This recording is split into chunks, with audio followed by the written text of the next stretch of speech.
Mes chers amis, bonjour! Dans le monde de l'électricité et de l'électronique, on parle d'ampères, de volts et d'ohms. Oui, mais concrètement, qu'est-ce que cela veut dire? Allez, je vous propose de faire un état des lieux des unités du système international dans le domaine électrique. Alors, installez-vous confortablement et je vous retrouve après le générique.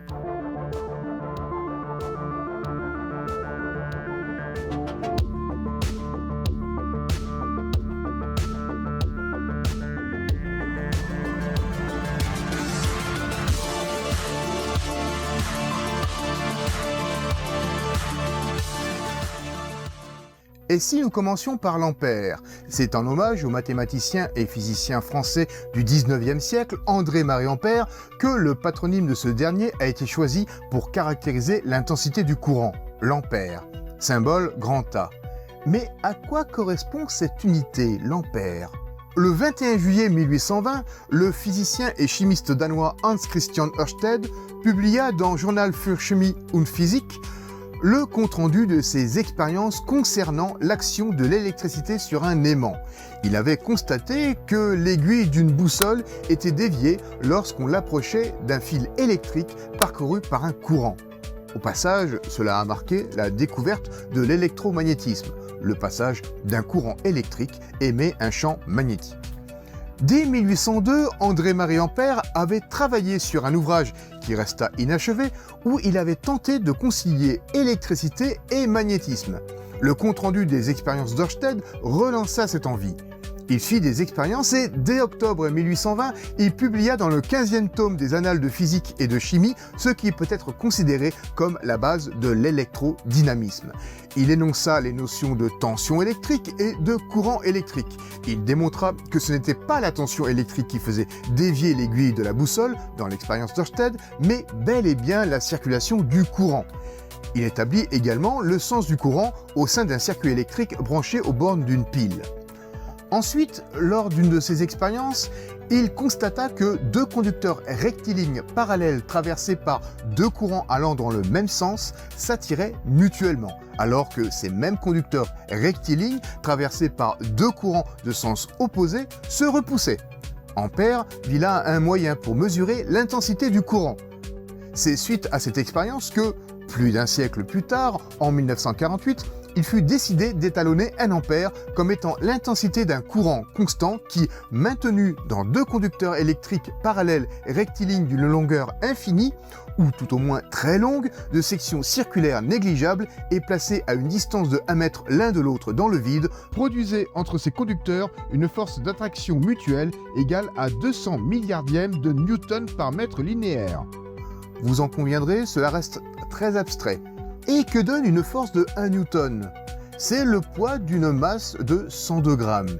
Imaginez que vous portiez 102 grammes, c'est la force que vous exercez pour ne pas laisser tomber cette masse. 102 grammes, ça va, en termes de force pour les tenir. Mais 200 milliardièmes de newton, c'est bien plus petit et difficilement mesurable compte tenu des incertitudes de mesure. En tout cas, c'est là la définition de l'ampère, du moins c'était, de 1948 jusqu'à 2019. Le 20 mai 2019, la définition de l'ampère a changé pour se rapprocher davantage de la grandeur à mesurer, à savoir un flux de charge élémentaire, un flux d'électrons. La charge électrique d'un électron est mesurée dans une unité appelée le coulomb, en l'honneur du physicien français du XVIIIe siècle, Charles-Augustin Coulomb, à qui nous devons beaucoup en termes de connaissances dans le domaine de l'électrostatique.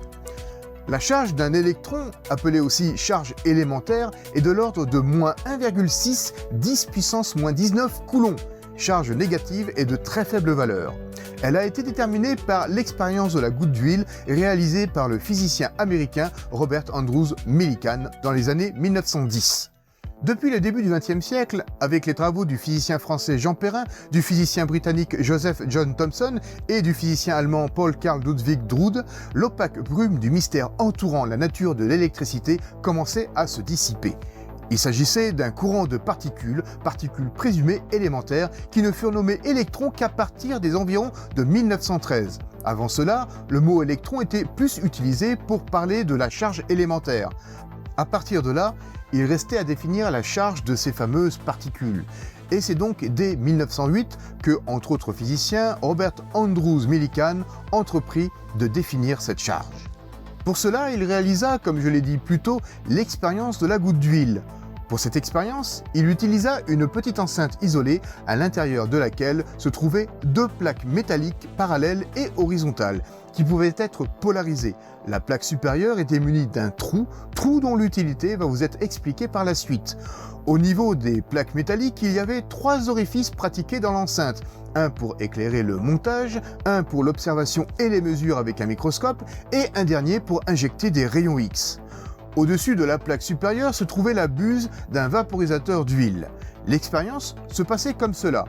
Un brouillard d'huile était injecté dans la partie supérieure de l'enceinte. Ce brouillard était constitué de minuscules gouttelettes d'huile.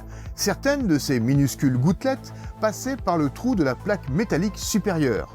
Les deux plaques étaient alors polarisées électriquement. Du fait de cette polarisation électrique des plaques, il régnait entre ces dernières un champ électrique qui pouvait engendrer une force électrique sur des particules chargées électriquement. Des particules comme l'électron. Le champ électrique était orienté de telle manière que cette force électrique était dirigée vers le haut si la charge électrique était négative et vers le bas si la charge électrique était positive. La valeur de cette force était proportionnelle à la charge de la particule et à la valeur du champ électrique, valeur a priori connue par les expérimentateurs. C'est là qu'intervenaient les rayons X, dont le but était d'ioniser l'air situé dans l'espace entre les deux plaques. Des électrons se retrouvaient arrachés des molécules d'air présents. Ces électrons étaient ensuite captés par les fines gouttelettes d'huile, les chargeant ainsi négativement. Oui, n'oublions pas que la charge de l'électron est négative. Dès lors, les gouttelettes chargées subissaient deux forces. La force de pesanteur liée à la propre masse des gouttelettes qui les attirait vers le bas et une force électrique qui, du fait de la charge négative, les attirait vers le haut. Chaque gouttelette pouvait capter un électron, 2, 3, voire plus. Tout ce que l'observateur pouvait voir étaient des gouttelettes d'huile freinées dans leur descente, voire même des gouttelettes qui remontaient quand la force électrique était supérieure à la force de pesanteur. Connaissant la masse d'une gouttelette et l'intensité du champ électrique, Millikan put déduire la charge transportée par chaque gouttelette et en était arrivé à la conclusion que cette charge était un multiple entier d'une charge élémentaire égale à moins 1,5 10 puissance moins 19 coulombs. Valeur proche de celle qu'on connaît aujourd'hui, valeur qui sera affinée par la suite à moins 1,6 10 puissance moins 19 coulombs. Voilà comment a été connue la valeur de la charge élémentaire de l'électron. Information qui vient compléter la nouvelle définition de l'ampère. Mais quelle est donc cette nouvelle définition ?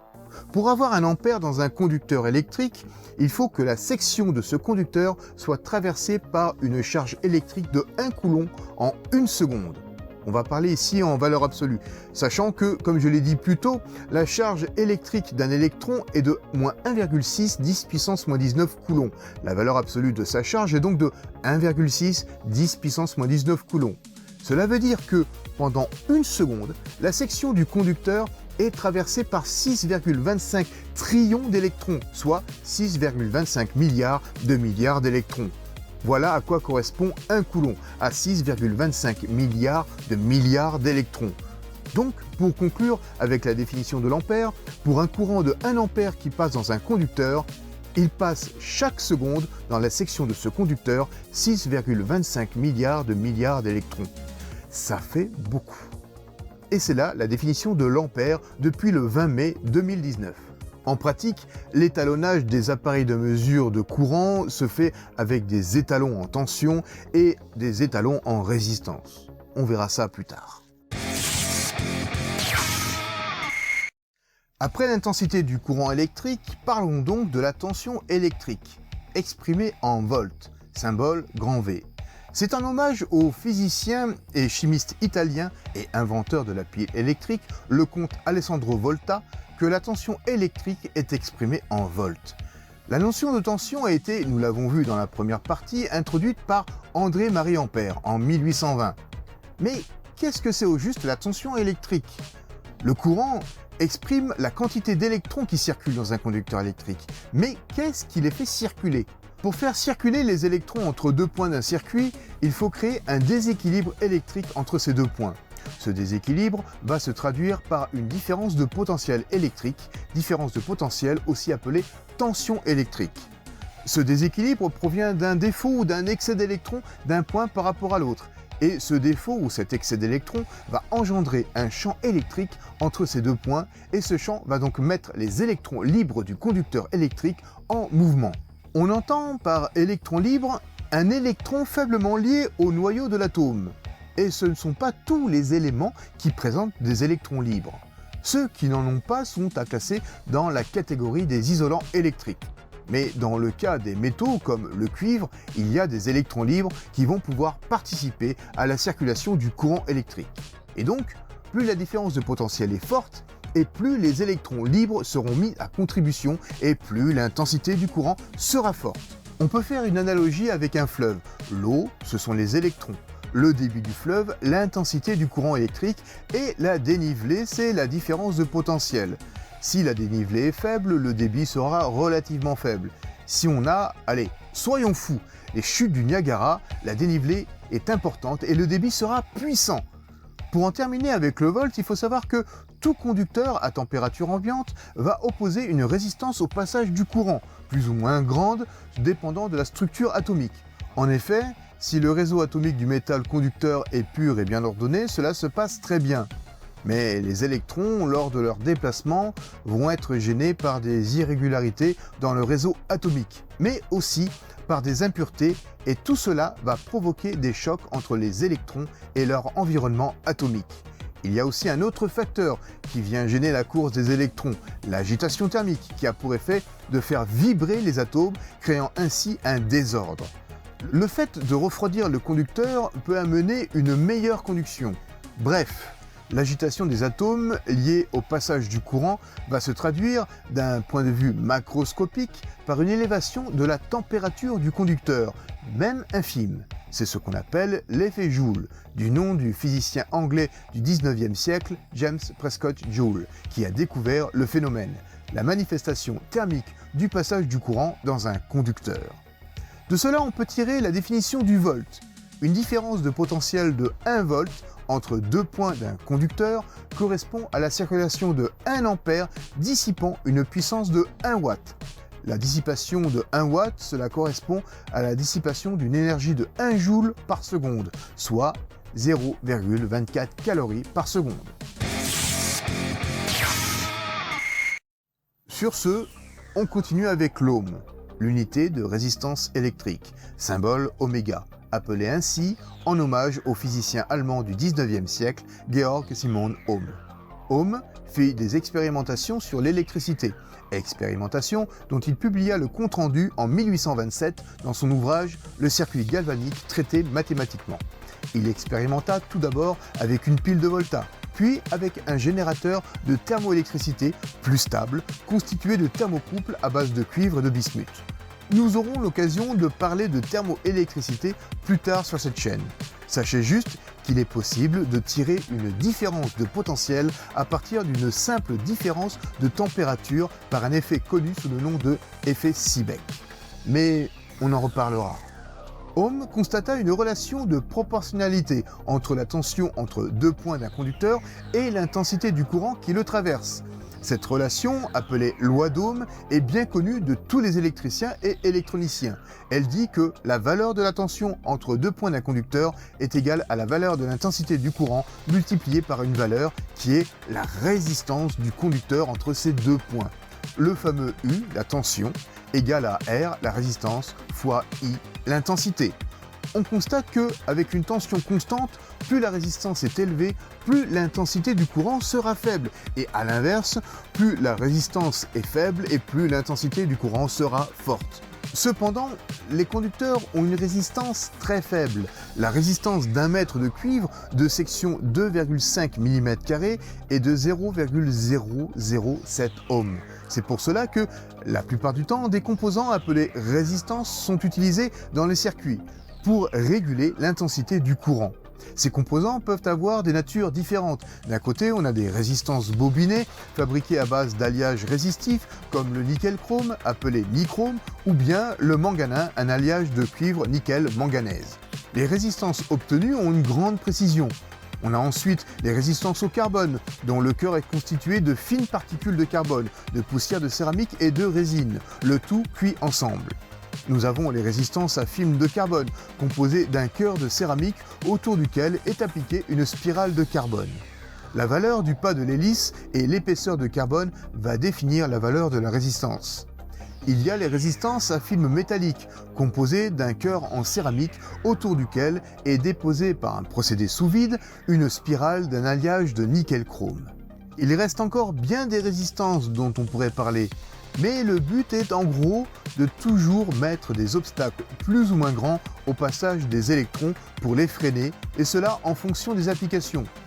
Pour en terminer avec l'ohm, la définition de l'ohm est la suivante. Une résistance de 1 ohm va produire une tension de 1 volt si elle est parcourue par un courant de 1 ampère.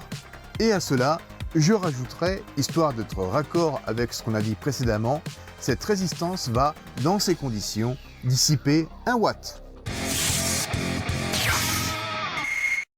Voilà, un rapide état des lieux des 3 unités les plus souvent utilisées en électronique et en électricité.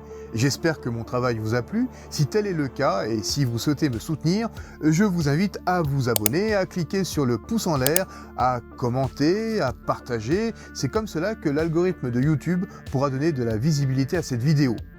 Je vous invite aussi à me rejoindre sur mon groupe Facebook dont le lien se trouve en description. Voilà, je suis Denis, des Routes de l'électron, et je vous dis au prochain numéro. Et d'ici là, portez-vous bien.